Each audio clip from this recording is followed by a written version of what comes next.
بسم اللہ الرحمن الرحیم۔ السلام علیکم۔ سرات.e.مستقیم نیوز چینل میں آپ سب کو خوش آمدید کہا جاتا ہے۔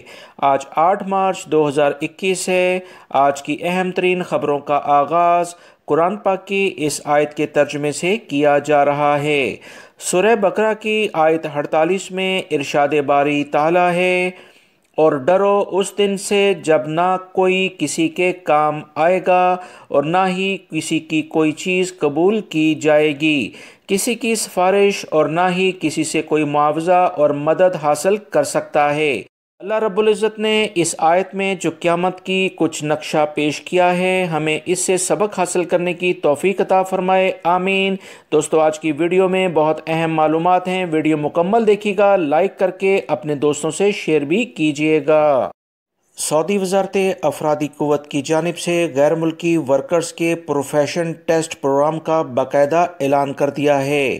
اس بارے میں دوستو جو ابتدائی معلومات آئی تھیں اس کی فوری طور پر خبر میں نے اپنے دوسرے چینل، جس کا لنک میں نے کمنٹس باکس میں پن اپ کر دیا ہے، آپ اسے بھی سبسکرائیب کریں تاکہ بر وقت اطلاعات جیسے ہی آئیں دونوں چینلز کے ذریعے آپ تمام بھائیوں کو ملتی رہیں۔ اس چینل بنانے کا مقصد یوٹیوب کے کچھ ایشوز کی بنا پر کیا گیا تاکہ کچھ ایسے نوٹیفیکیشنز آپ تمام بھائیوں کو نہیں مل پاتے تھے۔ دوسرے چینل پر جب ویڈیو شیئر کی جاتی ہے تو ٹائمنگ کے ڈیفرنس کی بنا پر فوراً آپ تمام بھائیوں کو مل جاتی ہے۔ یاد رکھیں، سعودی وزارت افرادی قوت کی جانب سے جو اہم ترین تازہ اطلاعات آئی ہیں اس کے مطابق سعودی عرب میں برسر روزگار ہنرمند مطلوبہ پیشہ ورانہ صلاحیت کے مالک ایسے افراد کو اب رکھا جائے گا جو کہ اس ٹیسٹ اور انٹرویو کو کلیئر کریں گے۔ اس ٹیسٹ کا مقصد سعودی لیبر مارکیٹ کے پیشہ ورانہ معیار کو مزید بہتر بنانا ہے۔ سعودی وزارت افرادی قوت کا کہنا ہے کہ پہلا مرحلہ اختیاری ہوگا اور اس کی شروعات 8 مارچ 2021 سے ہو جائے گی، یعنی آج سے باقاعدہ یہ مرحلہ شروع ہو گیا ہے۔ وزارت نے پروفیشن ٹیسٹ کی خواہشمند تمام اداروں سے کہا ہے کہ وہ پیر سے اس کا آغاز کر دیں، جبکہ پیشہ ورانہ ٹیسٹ لینے والے سینٹرز کو اندراج کی ہدایت کر دی گئی ہے۔ سعودی وزارت افرادی قوت سماجی بہبود نے اتوار کو سعودی وزارت خارجہ اور پیشہ ورانہ ٹیکنیکل تربیت کے اداروں کے تعاون سے پروفیشن ٹیسٹ پروگرام کی تفصیلات بھی جاری کر دی ہیں۔ اس کے ذریعے یہ پتہ لگایا جائے گا کہ ہنرمند اپنے پیشے کے تقاضے پورے کرنے کے لیے بنیادی جو قابلیت ہے وہ ان میں موجود بھی ہے یا کہ نہیں۔ اس حوالے سے ہر ہنرمند کا اس کے شعبے کے حوالے سے نظریاتی امتحان ہوگا اور پریکٹیکل ٹیسٹ بھی لیا جائے گا۔ وزارت افرادی قوت کے ذرائع نے توجہ دلائی کہ دراصل سعودی عرب میں پیشہ ور ہنرمندوں کے ویزوں پر بہت سے ایسے افراد پہنچ چکے ہیں جو صحیح معنوں میں ہنرمند ہے ہی نہیں۔ سعودی وزارت افرادی قوت نے کہا کہ ایک طرف سے تو ان افراد سے سعودی لیبر مارکیٹ کو چھٹکارا دلایا جائے گا، دوسری جانب ملک میں پیشہ ورانہ خدمات کا معیار بھی بلند ہو جائے گا، جبکہ ہنرمندوں کی کارکردگی بہتر بنائی جائے گی۔ سعودی وزارت افرادی قوت کا اس بارے میں مزید کہنا ہے کہ ورکرز کا پروفیشن ٹیسٹ 2 مرحلوں میں ہوگا۔ سب سے پہلے تو انٹرنیشنل ٹیسٹ سینٹر کے تعاون سے ہنرمندوں کا ٹیسٹ خود ان کے اپنے ملک میں سعودی عرب روانہ ہونے سے پہلے لیا جائے گا، یعنی وہ افراد جو کہ نئے ویزوں پر اب آئیں گے بغیر ٹیسٹ کے ان کے ویزے ہی نہیں لگ پائیں گے، جبکہ دوسرا مرحلہ ہنرمندوں کو سعودی عرب پہنچنے پر نافذ کیا جائے گا، یعنی یہاں پر آنے کے باوجود ان کے ٹیسٹ لیے جائیں گے۔ ایسے افراد جو سعودی عرب میں اس وقت موجود ہیں ان کے بھی ٹیسٹ لیے جائیں گے۔ مملکت میں رجسٹرڈ ٹیسٹ سینٹر کے تعاون سے سعودی عرب میں موجود ہنرمندوں کے ٹیسٹ اب شروع ہونے جا رہے ہیں۔ سعودی وزارت افرادی قوت نے تمام اداروں سے اپیل کر دی ہے کہ وہ اندرون ملک موجود ہنرمندوں کا ٹیسٹ شروع کر دیں۔ جولائی 2021 سے پیشہ ورانہ ٹیسٹ ترجیحی طور پر لازمی قرار دے دیا جائے گا۔ کسی بھی غیر ملکی کا اقامہ بغیر ٹیسٹ کے آگے رینیو نہیں ہو پائے گا۔ سعودی عرب میں موجود وہ تمام غیر ملکی افراد جو بڑے اداروں میں کام کرتے ہیں ان کے ٹیسٹ پہلے لیے جائیں گے، کیونکہ وزارت افرادی قوت کے مطابق ایسے افراد جو بڑے اداروں سے متعلقہ ہیں یہ پہلی فرصت میں ان کے ٹیسٹ لے کر ان کی جو بھی چھان بین ہے وہ مکمل کر لی جائے گی، چھوٹے مؤسسے بعد میں آئیں گے۔ سعودی عرب میں اتوار کو ایک بڑی بندرگاہ اور ارامکو کے رہائشی علاقے میں حوثی یمنی باغیوں کی جانب سے حملے کیے گئے ہیں۔ سعودی ذرائع ابلاغ نے بتایا ہے کہ سعودی وزیر توانائی نے ایک بیان میں کہا کہ راس تنورہ آئل پورٹ پر ایک بڑے پیٹرول ٹینک فارم پر اتوار کی صبح حملہ کیا گیا۔ راس تنورہ دنیا کے بڑے آئل شپنگ پورٹ میں سے ایک ہے۔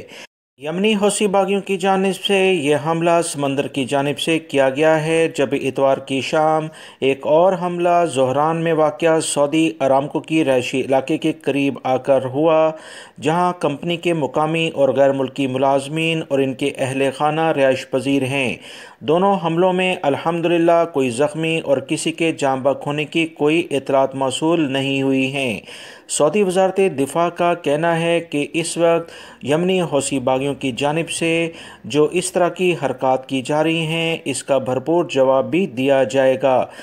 جنوبی سعودی عرب میں اس وقت یمنی حوثی باغیوں کی جانب سے بار بار حملے کرنے کی کوشش کی جا رہی ہے، جس سے سعودی عرب کے سیکیورٹی ادارے مکمل طور پر ناکام بناتے ہیں، اور اس طرح سے یمنی حوثی باغی بار بار اپنی ناکامیوں کی بنا پر تلملا رہے ہیں۔ سعودی عرب کے سیکیورٹی ادارے اپنے وطن کی مکمل طور پر حفاظت کے لیے 24 گھنٹے تیار ہیں۔ اس طرح کے ناکام اور بزدلانہ حملے کو بڑی کامیابی سے ختم کیا جاتا ہے، اسے ناکام بنایا جاتا ہے۔ سعودی عرب کے سیکیورٹی ادارے 24 گھنٹے ان تمام چیزوں پر نظر رکھے ہوئے ہیں۔ سعودی وزارت داخلہ، وزارت صحت اور وزارت بلدیہ کی جانب سے اہم ترین پریس کانفرنس جو گزشتہ روز ہوئی تھی، اس کے بارے میں کچھ اطلاعات سامنے آئی ہیں، بہت امپورٹنٹ اطلاعات ہیں۔ آپ اس کو اپنے پاس نوٹ کر لیں کہ آنے والے دنوں میں انٹرنیشنل پروازیں اگر کھلتی ہیں تو ہو سکتا ہے کچھ ایسی کنڈیشنز رکھ دی جائیں، لہٰذا ابھی سے اپنے آپ کو مینٹلی طور پر اس کے لیے تیار رکھیں۔ سعودی وزارت داخلہ کے ترجمان نے وبائی مرض کرونا کی ویکسین سے متعلق جو بھی خوراک ہے، اسے بیرون ملک سفر کی اجازت سے متعلق کیا یہ شرط رکھی جائے گی، اہم سوال کا جواب دیا ہے۔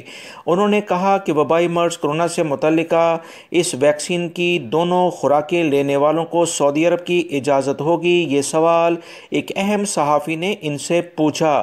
اس بارے میں وزارت داخلہ کے ترجمان نے کہا کہ ابھی صرف ایسے افراد کو سعودی عرب آنے کی اجازت ہے جو سفارتکار ہیں یا دیگر اہم ترین جگہوں پر کام کرتے ہیں، انہیں سفر کی اجازت ہے۔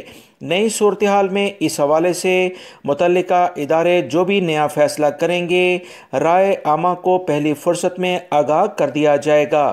ترجمان وزارت داخلہ نے کہا کہ حالیہ ایام کے دوران وبائی مرض کرونا سے بچاؤ کے لیے سب سے زیادہ جو خلاف ورزیاں ماسک نہ پہننے اور حد سے زیادہ افراد کے اجتماع کی صورت میں سامنے آئی ہیں۔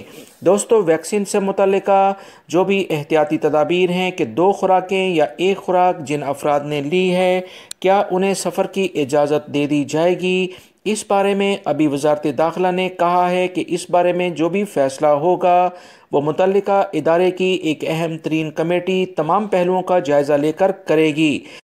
کچھ عرب ممالک میں اس طرح سے احتیاطی تدابیر جس میں ویکسین کی شرط لازمی رکھی گئی تھی، یہ کچھ سامنے آئی، جو کہ اسی بنیاد پر یہ سوال سعودی وزارت داخلہ سے بھی پوچھا گیا۔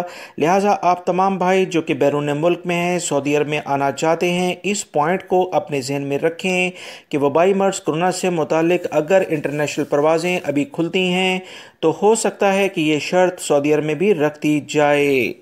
مدینہ منورہ سے خبر آئی ہے کہ 4 پاکستانی افراد کو گرفتار کیا گیا ہے جو کہ گیس سلنڈر دھوکہ دہی سے اس کا وزن کم کرتے تھے، اور سعودی عرب کی جو نیشنل کمپنی ہے گیس سلنڈر سے متعلقہ اس کا ٹیگ لگا کر اسے مارکیٹ میں سپلائی کرتے تھے۔ جہاں تک اطلاعات آئی ہیں کہ ان کے پاس سے 128 گیس سلنڈر برآمد ہوئے ہیں، 10,000 ریال کی رقم بھی برآمد کر لی گئی ہے۔ جہاں تک مزید معلومات آئی ہیں کہ یہ افراد آن لائن لوگوں کو گیس سلنڈر ان کے گھروں پر پہنچانے کا بھی شاید سیٹ اپ چلا رہے تھے، لہٰذا وہ تمام لوگ جو کہ گھروں سے بیٹھے بیٹھے گیس سلنڈر حاصل کرنے کی کوشش کرتے ہیں، وہ یاد رکھیں دھوکہ دہی کرنے والے افراد ان کو زیادہ تر نشانہ بناتے ہیں۔ چاروں غیر ملکی پاکستانی افراد کو اس وقت پبلک پروسیکیوشن کے حوالے کر دیا گیا ہے، جہاں ان کا کیس کے بارے میں مزید تحقیقات کی جا رہی ہیں کہ کون لوگ اس کاروبار میں مزید آگے ملوث ہیں۔ ریاض میں سیکیورٹی اداروں نے ایک غیر ملکی شخص کو گرفتار کیا ہے جس کا تعلق پاکستان سے ہے۔ ریاض ریجن پولیس کے اہلکاروں نے بتایا کہ سوشل میڈیا پر اس نے مختلف سیکیورٹی گاڑیوں کی اور اہلکاروں کی ویڈیو بنا کر شیئر کی تھی۔ سعودی سیکیورٹی اداروں نے اس شخص کو گرفتار کر لیا ہے جو کہ 40 سال کی عمر کے قریب ہے۔ سرکاری گاڑیوں اور دیگر سیکیورٹی اہلکاروں کی ویڈیو بنا کر اور اس کے بعد نامعلوم ذرائع سے رقم رکھنے پر فخر کا اظہار کر رہا تھا۔ اس پاکستانی کو گرفتار کر کے اس کے خلاف متعلقہ اداروں کے حوالے کیا گیا ہے اور قوانین کے مطابق مکمل کارروائی شروع کر دی گئی ہے۔ سعودی عرب میں ایسے غیر ملکی اور سعودی شہریوں کے خلاف وسیع پیمانے پر کارروائیاں ہو رہی ہیں جو کہ ایک دوسرے سے تعلقات بنا کر سعودی معیشت کو نقصان پہنچاتے ہیں، یعنی وہ سعودی شہری جو کہ غیر ملکی افراد کو اپنے تجارتی لائسنس سے کچھ رقم لے کر کاروبار کرنے کی اجازت دیتے ہیں، ان کے خلاف وزارت تجارت کارروائیاں کر رہا ہے۔ یا ایسے غیر ملکی افراد جو کہ سعودی شہریوں کے نام سے کاروبار کرتے ہیں، ان کے پاس خود تجارتی لائسنس نہیں ہوتا، یہ بھی سعودی عرب کی معیشت کو نقصان پہنچا رہے ہیں، ان کو بھی سعودی عرب میں کسی صورت میں برداشت نہیں کیا جائے گا۔ سعودی وزارت تجارت کی جانب سے کہا گیا ہے کہ ایسے افراد کے بارے میں ہمیں مکمل طور پر نشاندہی کی جائے۔ 23 اگست تک انہیں مہلت فی الوقت دی گئی ہے۔ اگر یہ افراد کسی بھی صورت میں سعودی عرب میں کاروبار کو رجسٹرڈ نہیں کرائیں گے تو ان کو کسی صورت میں بھی سعودی عرب میں مزید کاروبار کرنے کی اجازت نہیں دی جائے گی۔